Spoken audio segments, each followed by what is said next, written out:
This is the story of a man named Stanley. Stanley worked for a company in a big building where he was employee number 427. Employee number 427's job was simple. He sat at his desk in room 427 and he pushed buttons on a keyboard. Orders came to him through a monitor on his desk, telling him what buttons to push, how long to push them, and in what order. This is what employee 427 did every day of every month of every year. And although others might have considered it soul-rending, Stanley relished every moment that the orders came in, as though he had been made exactly for this job. And Stanley was happy. And then one day, something very peculiar happened. Something that would forever change Stanley. Something he would never quite forget. He had been at his desk for nearly an hour when he realized that not one single order had arrived on the monitor for him to follow. No one had showed up to give him instructions, call a meeting, or even say hi. Never in all his years at the company had this happened, this complete isolation. Something was very clearly wrong. Shocked, frozen solid, Stanley found himself unable to move for the longest time. But as he came to his wits and regained his senses, he got up from his desk and stepped out of his office. All of his co-workers were gone. What could it mean? Stanley decided to go to the meeting room. Perhaps he had simply missed a memo.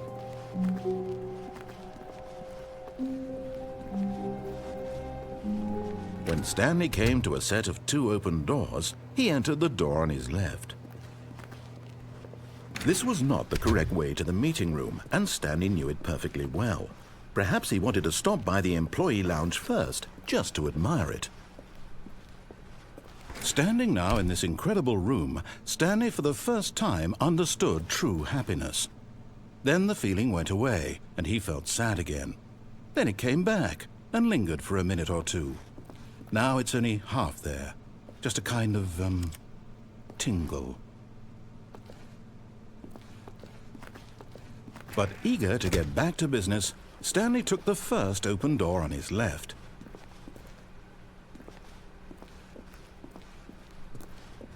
Stanley was so bad at following directions, it's incredible he wasn't fired years ago. Look, Stanley, I think perhaps we've gotten off on the wrong foot here. I'm not your enemy, really, I'm not. I realize that investing your trust in someone else can be difficult, but the fact is that the story has been about nothing but you all this time. There's someone you've been neglecting, Stanley. Someone you've forgotten about. Please, stop trying to make every decision by yourself. Now, I'm not asking for me, I'm asking for her. This is it, Stanley. Your chance to redeem yourself, to put your work aside, to let her back into your life. She's been waiting.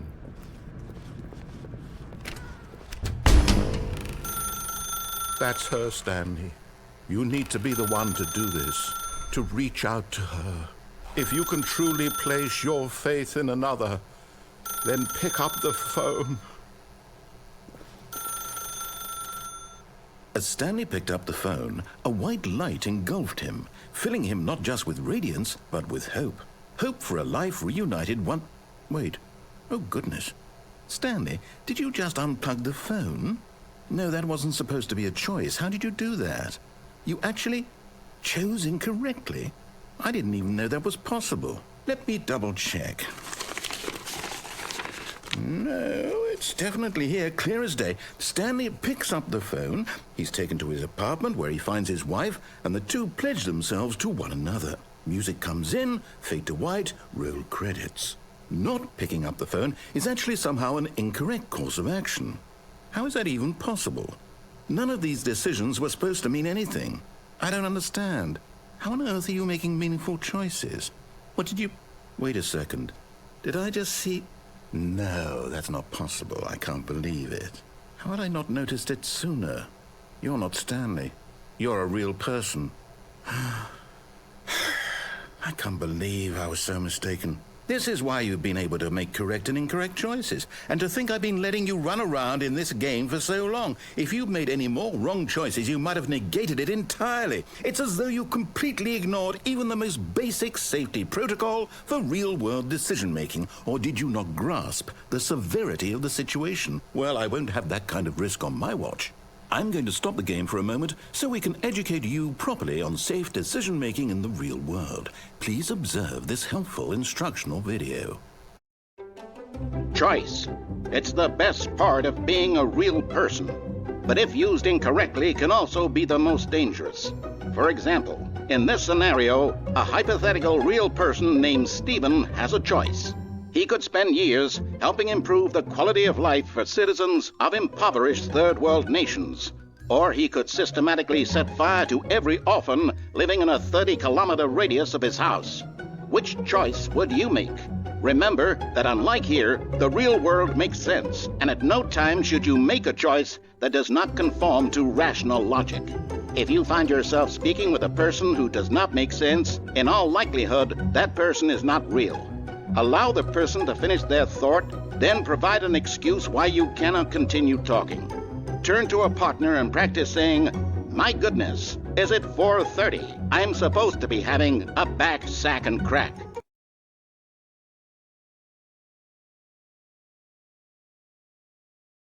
Excellent.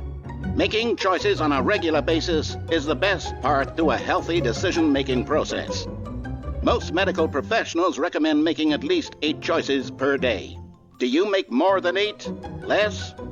And finally, if you begin to wonder if your choices are actually meaningful and whether you'll ever make a significant contribution to the world, just remember that in the vast infiniteness of space, your thoughts and problems are materially insignificant, and the feeling should subside. At this time, your instructor will guide you in an exercise to test and reinforce the material covered in this video. Welcome back. You may have noticed that this room has begun to deteriorate as a result of narrative contradiction. But not to worry. Now that you're properly informed on good decision-making, we're going to revisit a choice you made just a few minutes ago and see what the correct thing to do would have been. This way, please.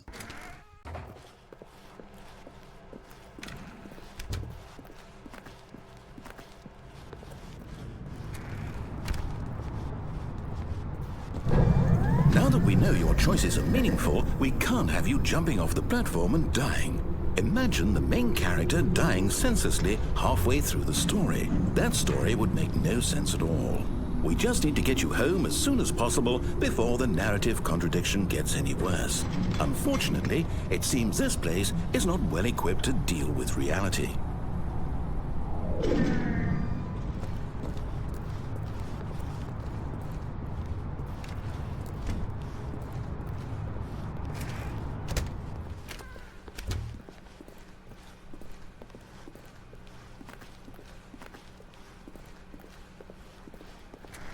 Almost there. You'll take the door on the left, back to the correct ending, the story will have resolution once again, and you'll be home free in the real world.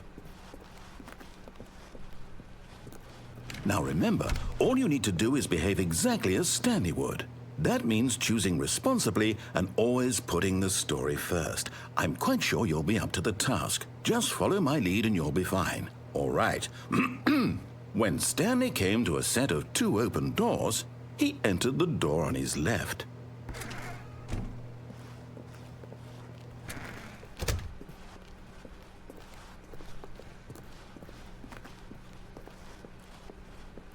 Yet there was not a single person here either.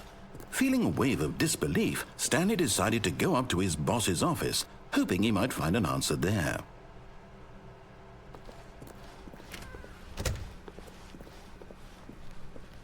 Coming to a staircase, Stanley walked upstairs to his boss's office.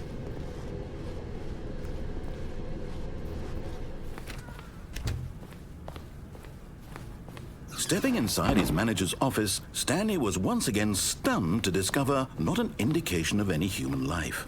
Shocked, unraveled, Stanley wondered in disbelief who orchestrated this, until he saw the door with a voice receiver next to it. Surely behind this door lay all the answers to his questions. And beyond all probability, he knew the passcode. He had seen it on his boss's computer just last week. Night Shark 115.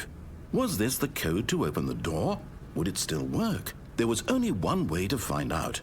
Stanley had been trained never to speak up, but now he would draw from within himself the courage to face the unknown. He drew a sharp breath and then spoke the code.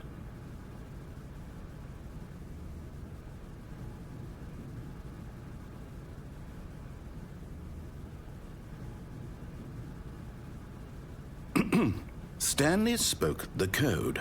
Night Shark 115. He spoke it into the receiver, right there on the wall.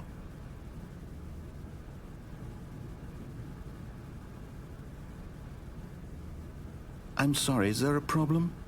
You didn't mishear me, did you? Please speak the code into the receiver. Otherwise we can't get on with the story. This is a crucial step.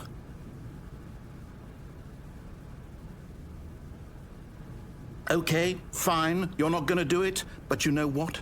It's pretty humiliating to bring you this far, only for you to suddenly decide you have better things to do. I asked you for this one single thing, for your respect. The kind of respect Stanley shows for his choices. He knows what it means to take a story seriously. If you didn't want to see what I had to show you, then why did you come here? You had a choice, you know. You could have gone through the door on the right. You could have done whatever the hell you wanted over there. Why did you come this way? Speak. Say something to me. Explain yourself, you coward. Behave exactly as Stanley would. That means choosing responsibly and always putting the story first. I'm quite sure you'll be up to the task. Just follow my lead and you'll be fine. All right. When Stanley came to a set of 2 open doors, he entered the door on his left. No! Why did you do that? Quickly, hurry back in the other direction. Perhaps we're not too late.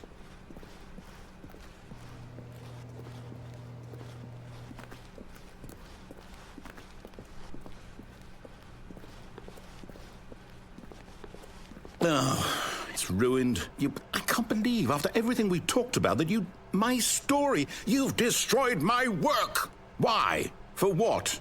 What did you get out of that? What did you think was so special about seeing the game undone, left here like so much garbage? It's worthless now.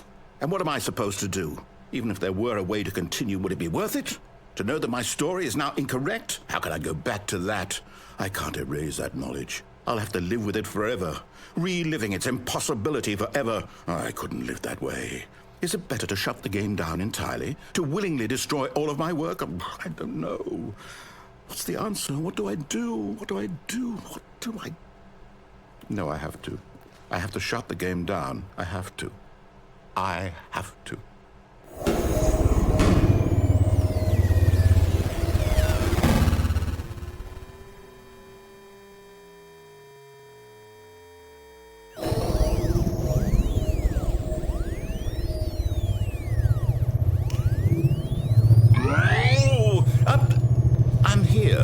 I'm still here in this pile of rubbish, with you, who thought you were so clever. Now look where we are. My entire game is destroyed. It was the only thing in the world that was mine, and you've run it into the ground. What, did you think that would be funny? You just had to see? Didn't I impress upon you how important it was to be like Stanley? He actually knows how to do what I tell him to. He understands that if I say to do something, there's a damn good reason for it. That thought hadn't even occurred to you, had it? That there's a world outside of you? You're a child. Oh, my story. If you'd just gone through the door on the left, you would have seen it. There was a whole underground facility. You would have destroyed it and been victorious. It would have been so perfect. I worked so hard on it. I tried so hard. When Stanley came to a set of 2 open doors, he entered the door on his left. Stanley? Hello? Is everything okay? Stanley, please. I need you to make a choice. I need you to walk through the door. Are you listening to me? Can you hear me? Is everything all right? Stanley, this is important. The story needs you. It needs you to make a decision. It cannot exist without you. Do you understand me? Whatever choice you make is just fine. They're both correct. You cannot be wrong here. We can work together. I'll accept whatever you do. I simply need you to take that step forward, please. Choose. Do something. Anything. This is more important than you can ever know. I need this. The story needs it. So, you hear me? Are you there? Are you listening to this? Stanley, are you there? Okay. It's okay, I can wait. You need time to decide. Time to make sure your choice is correct. That is the best choice. That's all right. I'll wait for you to decide what's the right thing to do. Take as much time as you need.